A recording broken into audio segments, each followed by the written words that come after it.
Welcome students. ਅੱਜ ਦੀ video ਦੇ ਵਿੱਚ ਅਸੀਂ MCQs ਕਰਾਂਗੇ ਐਸਟੈਬਲਿਸ਼ਮੈਂਟ ਆਫ ਬ੍ਰਿਟਿਸ਼ ਔਰ ਕੰਪਨੀ ਪਾਵਰ। ਸਭ ਤੋਂ ਪਹਿਲਾ ਕੁਐਸਚਨ ਹੈਗਾ, ਬ੍ਰਿਟਿਸ਼ ਸਰਕਾਰ ਨੇ ਭਾਰਤ ਨੂੰ ਉਪਨਿਵੇਸ਼ ਦੀ ਹੈਸੀਅਤ ਦੀ ਘੋਸ਼ਣਾ ਕਦੋਂ ਦਿੱਤੀ? 1935 ਵਿੱਚ।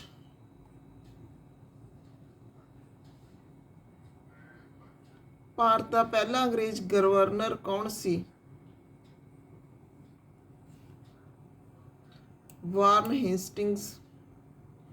ਅੰਗਰੇਜ਼ਾਂ ਦੇ ਪਲਾਸੀ ਦਾ ਯੁੱਧ ਜਿੱਤਣ ਦਾ ਕਾਰਨ ਕੀ ਸੀ?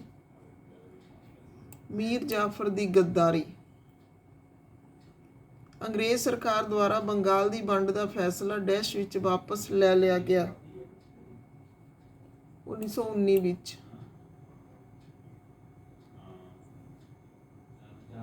ਭਾਰਤ ਵਿੱਚ ਅੰਗਰੇਜ਼ੀ ਕਿਸ ਗਵਰਨਰ ਜਨਰਲ ਦੁਆਰਾ ਸ਼ੁਰੂ ਕੀਤੀ ਗਈ? ਵਿਲੀਅਮ ਵੈਂਟਿਕ ਦੁਆਰਾ। ਬ੍ਰਿਟਿਸ਼ ਭਾਰਤ ਦਾ ਕਿਹੜਾ ਗਵਰਨਰ ਜਨਰਲ ਬਾਅਦ ਵਿੱਚ ਭਾਰਤ ਦਾ ਵਾਇਸਰਾਏ ਬਣਿਆ? Lord Canning. ਭਾਰਤੀਆਂ ਦੁਆਰਾ ਭਾਰਤੀ ਸਿਵਲ ਸੇਵਾ ਵਿੱਚ ਪ੍ਰਵੇਸ਼ ਦੁਆਰਾ ਸੰਭਵ ਬਣਾਇਆ ਗਿਆ?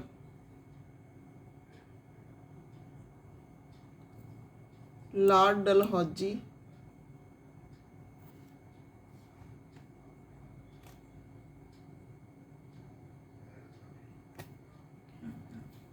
ਨਵੰਬਰ 1921 ਵਿੱਚ ਭਾਰੀ ਇਕੱਠ ਨੇ ਸਵਾਗਤ ਕੀਤਾ ਵੇਲਜ਼ ਦੇ ਰਾਜਕੁਮਾਰ ਦਾ। ਬ੍ਰਿਟਿਸ਼ ਸੰਸਦ ਨੇ ਭਾਰਤ ਵਿੱਚ ਰਾਜ ਕਰਨ ਦੀ ਸ਼ਕਤੀ ਈਸਟ ਇੰਡੀਆ ਕੰਪਨੀ ਤੋਂ ਬ੍ਰਿਟਿਸ਼ ਕਰਾਊਨ ਨੂੰ ਕਦੋਂ ਤਬਦੀਲ ਕੀਤੀ? 1858 ਈਸਵੀ ਵਿੱਚ। ਸਾਈਮਨ ਕਮਿਸ਼ਨ ਨੇ ਭਾਰਤ ਦਾ ਦੌਰਾ ਕਦੋਂ ਕੀਤਾ? 1928 ਈਸਵੀ ਵਿੱਚ। ਜਦੋਂ ਈਸਟ ਇੰਡੀਆ ਕੰਪਨੀ ਦੀ ਸਥਾਪਨਾ ਕੀਤੀ ਗਈ ਉਸ ਸਮੇਂ ਭਾਰਤ ਦਾ ਸ਼ਾਸਕ ਸੀ ਅਕਬਰ। ਸਾਈਮਨ ਕਮਿਸ਼ਨ ਨੇ ਭਾਰਤ ਦਾ ਦੌਰਾ ਕੀਤਾ। ਭਾਰਤ ਵਿੱਚ ਇੱਕ ਜ਼ਿੰਮੇਵਾਰ ਸਰਕਾਰ ਦੀ ਪ੍ਰਗਤੀ ਦੀ ਜਾਂਚ ਲਈ ਬ੍ਰਿਟਿਸ਼ ਸੰਸਦ ਨੇ ਕਿਸ ਸਾਲ ਪਾਸ ਕੀਤੇ ਕਾਨੂੰਨ ਦੁਆਰਾ ਈਸਟ ਇੰਡੀਆ ਕੰਪਨੀ ਤੋਂ ਸਾਰੇ ਅਧਿਕਾਰ ਲੈ ਲਏ? 1860 ਈਸਵੀ। ਬੰਗਾਲ ਦੀ ਵੰਡ ਨੂੰ ਡੈਸ਼ ਵਿੱਚ ਰੱਦ ਕਰ ਦਿੱਤਾ ਗਿਆ? ਬੰਗਾਲ ਦੀ ਵੰਡ ਨੂੰ ਡੈਸ਼ ਵਿੱਚ ਰੱਦ ਕਰ ਦਿੱਤਾ ਗਿਆ। ਸਾਡਾ ਆਨਸਰ ਕੀ ਆਊਗਾ? 1911 ਵਿੱਚ। ਬੰਗਾਲ ਪ੍ਰਾਂਤ ਦੀ ਦੋ ਹਿੱਸਿਆਂ ਵਿੱਚ ਵੰਡ ਦਾ ਆਦੇਸ਼ ਲਾਰਡ ਕਰਜ਼ਨ ਨੇ ਕਦੋਂ ਦਿੱਤਾ? 1905 ਵਿੱਚ। ਅੰਗਰੇਜ਼ਾਂ ਨਾਲ ਬਸੀਨ ਦੀ ਸੰਧੀ ਕੀਤੀ ਗਈ ਪੇਸ਼ਵਾ ਦੁਆਰਾ। ਭਾਰਤੀ ਸਿਵਲ ਸੇਵਾ ਡੈਸ਼ ਦੇ ਕਾਰਜਕਾਲ ਵਿੱਚ ਸ਼ੁਰੂ ਹੋਈ? ਕਾਰਨਵਾਲਿਸ ਦੇ। 1651 ਈਸਵੀ ਵਿੱਚ ਬੰਗਾਲ ਵਿੱਚ ਹੁਗਲੀ ਦੇ ਕੰਢੇ ਈਸਟ ਇੰਡੀਆ ਕੰਪਨੀ ਨੇ ਇੱਕ ਫੈਕਟਰੀ ਸਥਾਪਿਤ ਕੀਤੀ। ਇੱਕ ਆਧਾਰ ਸਥਾਪਿਤ ਕਰਨ ਲਈ ਜਿਸ ਦੁਆਰਾ ਕੰਮ ਨੂੰ ਸੁਚਾਰੂ ਰੂਪ ਨਾਲ ਚਲਾਇਆ ਜਾ ਸਕੇ। ਬ੍ਰਿਟਿਸ਼ ਸਰਕਾਰ ਨੇ ਈਸਟ ਇੰਡੀਆ ਕੰਪਨੀ ਦੇ ਕੰਮਕਾਜ ਵਿੱਚ ਪਹਿਲੀ ਵਾਰ ਸਿੱਧਾ ਦਖਲ ਦਿੱਤਾ? 1773 ਵਿੱਚ। ਕਿਹੜੇ ਰਾਜਾਂ ਦੀਆਂ ਅਦਾਲਤਾਂ ਵਿੱਚ ਫਰਾਂਸੀਸੀ ਪ੍ਰਭਾਵ ਸੀ? ਮੈਸੂਰ ਤੇ ਹੈਦਰਾਬਾਦ। ਹੇਠ ਲਿਖਿਆਂ ਵਿੱਚੋਂ ਕਿਹੜਾ ਅਧਿਨਿਯਮ ਇਸ ਗੱਲ ਦੀ ਹਾਮੀ ਭਰਦਾ ਹੈ ਕਿ ਭਾਰਤੀਆਂ ਨੂੰ ਕੰਪਨੀ ਦੀਆਂ ਨੌਕਰੀਆਂ ਤੋਂ ਵਾਂਝੇ ਨਹੀਂ ਰੱਖਣਾ ਚਾਹੀਦਾ? ਚਾਰਟਰ ਅਧਿਨਿਯਮ 1833 ਈਸਵੀ ਵਿੱਚ। ਬ੍ਰਿਟਿਸ਼ ਭਾਰਤ ਵਿੱਚ ਕਾਨੂੰਨ ਦੇ ਰਾਜ ਤੋਂ ਭਾਵ ਸੀ ਕਿ ਕਾਨੂੰਨ ਬਣਾਏ ਜਾਂਦੇ ਸਨ ਅਤੇ ਅਦਾਲਤਾਂ ਸਥਾਪਿਤ ਕੀਤੀਆਂ ਜਾਂਦੀਆਂ ਸਨ। ਅੰਗਰੇਜ਼ੀ ਸਿੱਖਿਆ ਭਾਰਤ ਵਿੱਚ ਸ਼ੁਰੂ ਕੀਤੀ ਗਈ? ਮੈਕਾਲੇ ਦੁਆਰਾ। ਸਰਕਾਰ ਨੇ ਆਧੁਨਿਕ ਸਿੱਖਿਆ ਦੇ ਪ੍ਰਸਾਰ ਲਈ ਪਹਿਲਾ ਕਦਮ ਡੈਸ਼ ਵਿੱਚ ਚੁੱਕਿਆ? 1813 ਈਸਵੀ ਵਿੱਚ। 19ਵੀਂ ਸਦੀ ਵਿੱਚ ਭਾਰਤ ਦੇ ਪ੍ਰਤੀ ਵਿਸਥਾਰ ਦੇ ਝੁਕਾਅ ਨੂੰ ਦੇਖਦੇ ਹੋਏ ਐਂਗਲੋ ਅਫਗਾਨ ਸੰਬੰਧਾਂ ਦੇ ਪ੍ਰਭਾਵ ਪਿਆ। ਰੂਸ ਦਾ ਪਿਟਸ ਇੰਡੀਆ ਅਧਿਨਿਯਮ, ਜੋ ਰੈਗੂਲੇਟਿੰਗ ਅਧਿਨਿਯਮ ਦੀਆਂ ਕਮੀਆਂ ਨੂੰ ਦੂਰ ਕਰਨ ਲਈ ਬਣਾਇਆ ਗਿਆ ਸੀ, ਪਾਸ ਹੋਇਆ 1784 ਵਿੱਚ। ਬ੍ਰਿਟੇਨ ਨੇ ਆਪਣੀ ਕੰਪਨੀ ਭਾਰਤ ਵਿੱਚ ਸਥਾਪਿਤ ਕਰਨ ਲਈ ਆਗਿਆ ਲਈ। ਜਹਾਂਗੀਰ ਤੋਂ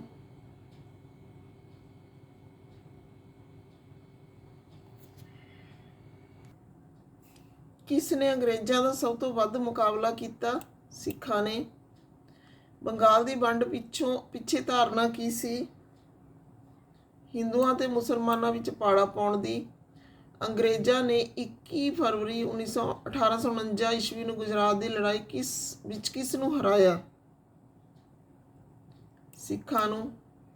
ਕਿਹੜੇ ਮੁਗਲ ਸਮਰਾਟ ਨੇ ਬੰਗਾਲ, ਬਿਹਾਰ, ਉੜੀਸਾ ਦੀ ਦੀਵਾਨੀ ਈਸਟ ਇੰਡੀਆ ਕੰਪਨੀ ਦੇ ਸਪੁਰਦ ਕੀਤੀ?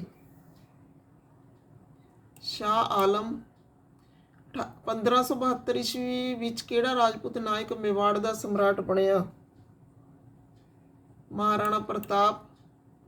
ਸਾਈਮਨ ਕਮਿਸ਼ਨ ਦੀ ਨਿਯੁਕਤੀ ਉਦੋਂ ਹੋਈ ਜਦੋਂ ਇਰਵਿਨ ਭਾਰਤ ਦਾ ਵਾਇਸਰਾਏ ਸੀ। ਜਲਿਆਂਵਾਲਾ ਬਾਗ ਦੀ ਹੱਤਿਆ ਕਾਂਡ 1919 ਈਸਵੀ ਦੀ ਡੈਸ਼ ਵਾਇਸਰਾਏਸ਼ਿਪ ਅਧੀਨ ਵਾਪਰਿਆ? ਲਾਰਡ ਚੈਮਸਫੋਰਡ। ਅੰਗਰੇਜ਼ਾਂ ਦੁਆਰਾ ਹੰਟਰ ਕਮੇਟੀ ਦੀ ਸਥਾਪਨਾ ਡੈਸ਼ ਦਾ ਕਾਰਨ ਜਾਣਨ ਲਈ ਕੀਤੀ ਗਈ? ਜਲਿਆਂਵਾਲਾ ਬਾਗ ਦੀ ਹੱਤਿਆ ਕਾਂਡ। ਸੰਨ 1932 ਵਿੱਚ ਰਾਮਸੇ ਮੈਕਡੋਨਾਲਡ ਦੁਆਰਾ ਕਿਹਨਾਂ ਲਈ ਕਮਿਊਨਲ ਅਵਾਰਡ ਦੇਣ ਵਿੱਚ ਵੱਖਰੇ ਚੋਣ ਮੰਡਲ ਦੀ ਘੋਸ਼ਣਾ ਕੀਤੀ ਗਈ? ਮੁਸਲਮਾਨਾਂ ਨੂੰ। ਇਹਨਾਂ ਵਿੱਚੋਂ ਕਿਹੜੇ ਪੁਰਤਗਾਲੀ ਨੇ ਗੋਆ ਤੇ ਕਬਜ਼ਾ ਕੀਤਾ? ਅਫੈਂਸੋ ਡੀ ਅਲਬੂਕਰਕ। ਉਹ ਅੰਗਰੇਜ਼ ਵਾਇਸਰਾਏ ਜਿਸ ਨੇ ਪੁਰਾਤਨ ਇਮਾਰਤਾਂ ਤੇ ਸਮਾਰਕਾਂ ਦੀ ਸੰਭਾਲ ਲਈ ਕਦਮ ਚੁੱਕੇ ਦਾ ਨਾਮ ਸੀ? Lord Irwin. ਭਾਰਤ ਵਿੱਚ ਬ੍ਰਿਟਿਸ਼ ਰਾਜ ਦੇ ਸੰਦਰਭ ਵਿੱਚ ਸ਼ਬਦ ਬਸਤੀਵਾਦੀ ਦਾ ਕੀ ਅਰਥ ਸੀ? ਬ੍ਰਿਟੇਨ ਦਾ ਭਾਰਤ ਦੇ ਖੇਤਰਾਂ ਉੱਪਰ ਪੂਰੀ ਤਰ੍ਹਾਂ ਕਬਜ਼ਾ। ਬ੍ਰਿਟਿਸ਼ ਭਾਰਤ ਦੀ ਰਾਜਧਾਨੀ ਕਲਕੱਤਾ ਕਿਸ ਅੰਦੋਲਨ ਤੋਂ ਬਾਅਦ ਦਿੱਲੀ ਬਣੀ?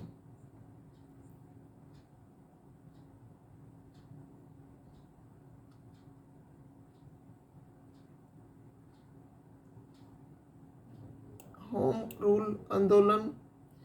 ਯੂਰਪੀਅਨ ਚਿੱਤਰਕਲਾ ਡੈਸ਼ ਦੇ ਦਰਬਾਰ ਵਿੱਚ ਸ਼ੁਰੂ ਕੀਤੀ ਗਈ? ਜਹਾਂਗੀਰ ਦੇ। ਭਾਰਤ ਨਾਲ ਵਪਾਰਕ ਸੰਬੰਧ ਸਥਾਪਿਤ ਕਰਨ ਵਾਲਾ ਪਹਿਲਾ ਦੇਸ਼ ਸੀ? ਪੁਰਤਗਾਲ। ਈਸਟ ਇੰਡੀਆ ਕੰਪਨੀ ਦਾ ਮੂਲ ਮੰਤਵ ਸੀ? ਵਪਾਰ। 19ਵੀਂ ਸ਼ਤਾਬਦੀ ਵਿੱਚ ਭਾਰਤੀ ਪੁਨਰਜਾਗਰਤੀ ਸੀਮਤ ਸੀ? ਉੱਪਰਲੀਆਂ ਮੱਧ ਸ਼੍ਰੇਣੀਆਂ ਤੱਕ। 18ਵੀਂ ਸਦੀ ਦੇ ਮਗਰਲੇ ਅੱਧ ਵਿੱਚ ਬ੍ਰਿਟਿਸ਼ ਈਸਟ ਇੰਡੀਆ ਕੰਪਨੀ ਨੇ ਚੀਨ ਤੋਂ ਭਾਰਤ ਕਿਹੜੀ ਵਸਤੂ ਦਾ ਆਯਾਤ ਕੀਤਾ? ਚਾਹ ਤੇ ਰੇਸ਼ਮ ਦਾ। ਡੈਸ਼ ਅਧੀਨ ਤਾਜ ਨੂੰ ਭਾਰਤੀ ਸਰਕਾਰ ਨੇ ਆਪਣੇ ਹੱਥਾਂ ਵਿੱਚ ਲੈ ਲਿਆ? ਭਾਰਤ ਸਰਕਾਰ ਅਧਿਨਿਯਮ 1858। ਸਰਕਾਰ ਨੇ ਆਧੁਨਿਕ ਸਿੱਖਿਆ ਦੇ ਪ੍ਰਸਾਰ ਲਈ ਪਹਿਲਾ ਕਦਮ ਸੰਨ ਡੈਸ਼ ਵਿੱਚ ਚੁੱਕਿਆ? 1813 ਵਿੱਚ। ਮੈਗਨਾ ਕਾਰਟਾ ਹੈ ਇੱਕ ਇਤਿਹਾਸਿਕ ਦਸਤਾਵੇਜ਼ ਜਿਸ ਵਿੱਚ ਰਾਜੇ ਦੀ ਸ਼ਕਤੀ ਨੂੰ ਖਤਮ ਕਰ ਦਿੱਤਾ ਗਿਆ ਸੀ। ਮੁੱਢਲੇ ਬਰਤਾਨਵੀ ਸ਼ਾਸਕਾਂ ਦਾ ਸਿਧਾਂਤ ਸੀ ਕਿ ਖੇਤੀਬਾੜੀ ਦੀ ਜ਼ਮੀਨ ਕੰਪਨੀ ਦੀ ਮਲਕੀਅਤ ਹੈ ਤੇ ਉਸ ਤੋਂ ਹਾਸਲ ਹੋਣ ਵਾਲੇ ਸਾਰੇ ਵਿੱਤੀ ਲਗਾਨ ਤੇ ਉਹਨਾਂ ਦਾ ਹੀ ਹੱਕ ਬਣਦਾ ਹੈ। ਇਸ ਸੋਚ ਦਾ ਸਮਰਥਨ ਕਰਦਾ ਹੈ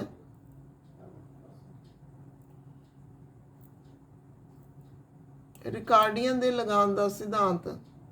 ਇਹਨਾਂ ਵਿੱਚੋਂ ਕਿਹੜਾ ਕਥਨ ਭਾਰਤ ਵਿਚਲੇ ਸ਼ਿਕਾਰ ਤੇ ਜੰਗਲਾਂ ਦੇ ਕਾਨੂੰਨਾਂ ਦੇ ਸੰਦਰਭ ਵਿੱਚ ਸਹੀ ਹੈ?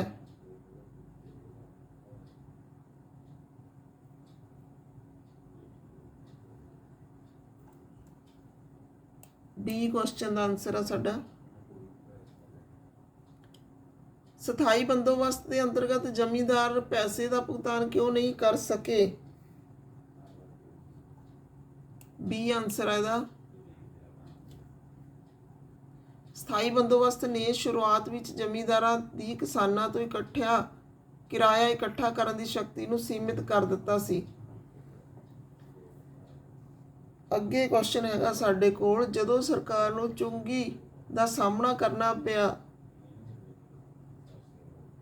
ਜਿਹੜੀ ਇਸ ਵੱਲੋਂ ਬਣਾਏ ਗਏ ਕਾਨੂੰਨ ਤੋਂ ਭਿੰਨ ਸੀ ਤਾਂ ਇਸ ਨੂੰ ਪ੍ਰਥਾਗਤ ਕਾਨੂੰਨ ਦੇ ਨਾਮ ਦੇ ਅੰਤਰਗਤ ਰਹਿਣ ਦਿੱਤਾ। ਇੱਥੇ ਪ੍ਰਥਾ ਨੂੰ ਕਿਵੇਂ ਪ੍ਰਭਾਸ਼ਿਤ ਕੀਤਾ ਗਿਆ ਸੀ? ਜਿਸ ਗੱਲ ਦਾ ਚਿਰਕਾਲ ਤੋਂ ਆਚਰਣ ਕੀਤਾ ਗਿਆ ਹੋਵੇ। ਚਾਰਲਸ ਸੈਕਿੰਡ ਦੇ ਇੱਕ ਰਾਜਕੁਮਾਰੀ ਨਾਲ ਵਿਆਹ ਹੋਣ ਤੋਂ ਬਾਅਦ ਸਨ 1661 ਵਿੱਚ ਬੰਬਈ ਦੇ ਨਜ਼ਦੀਕ ਦੇ ਟਾਪੂਆਂ ਦਾ ਕਬਜ਼ਾ ਬ੍ਰਿਟਿਸ਼ ਹੱਥਾਂ ਵਿੱਚ ਚਲਿਆ ਗਿਆ। ਇਸ ਰਾਜਕੁਮਾਰੀ ਕੋਲ ਕਿਹੜੀ ਨਾਗਰਿਕਤਾ ਸੀ?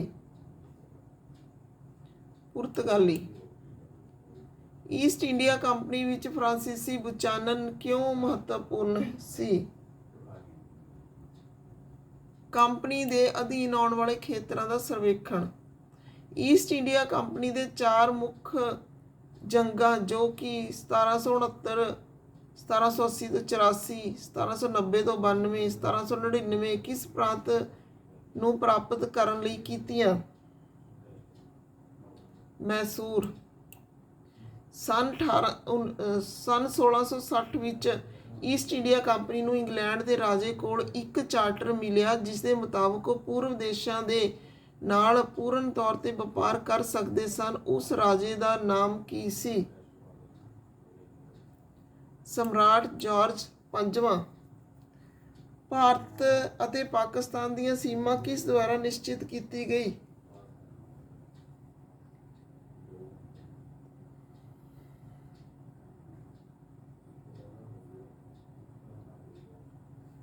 Sir Cyril Radcliffe.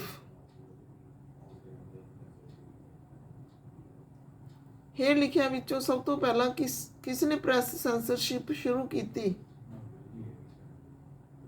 ਬੈਲਜ਼ਲੀ।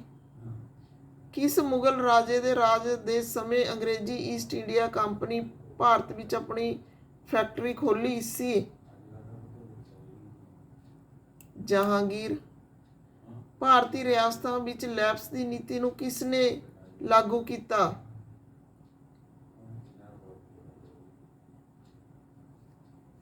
Lord Dalhousie ਨੇ।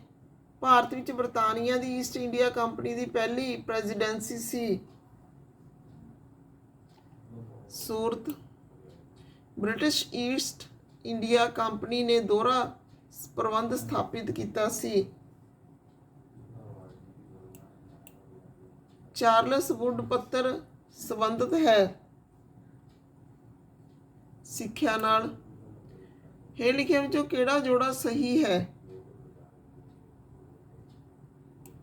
ਬੀ ਆਨਸਰ ਆਊਗਾ ਇਹਦਾ। ਅੱਜ ਦੀ ਵੀਡੀਓ ਦੇ ਵਿੱਚ ਇੰਨਾ ਹੀ। ਨੈਕਸਟ ਵੀਡੀਓ ਦੇ ਵਿੱਚ ਨੈਕਸਟ ਟੌਪਿਕ ਨਾਲ ਮਿਲਦੇ ਹਾਂ ਫਿਰ। Okay, thanks.